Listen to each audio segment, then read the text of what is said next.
त्या दिवशी त्यांच्या दरवाजावरती टकटक होईल ना, त्या दिवशी त्यांना कळेल। एक अतिशय मोठी बातमी, देशात महागाईचा भडका उडालाय। तर मोदी तुला साष्टांग दंडवत रे बाबा।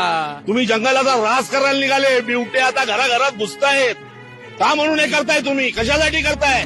5 रुपये 10 रुपये वाढवणार आहे का? वाढवणार आहे कशासाठी वाढवणार आहे? सरकारच्या नाकर्तेपणामुळे, प्रशासनाच्या नाकर्तेपणामुळे पेपर लीक झाले आहेत, ह्याचं गांभीर्य सिस्टमच्या लक्षात येत नाहीये का? आज मला सुद्धा शरम वाटते। रात्री विचार करत होतो की फास घेऊन मरून जावं। 1 लाख रुपयाचे 2 बैल घेऊ, 50,000ची एक बैलगाडी घेऊ आणि आम्हाला कुठं फिरायचं असेल तर आम्ही बैलगाडीने फिरू बाबा, एवढी आमची मेहरबानी करा। पण का तुम्हाला एवढा राग वाटतो? राग वाटतो म्हणजे एवढी महागाई झाली, एवढी महागाई। आता सोनं घ्यायची लायक विना ना, जगण्याची बी लायकी राहिली बी। नॉर्मल मिडल क्लास माणूस आहे ना पाहू, तर भीती तर वाटणारच ना।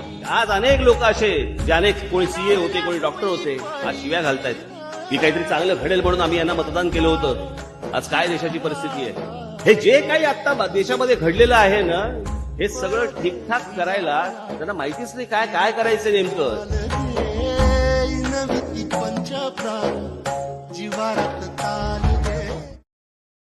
Download share chat.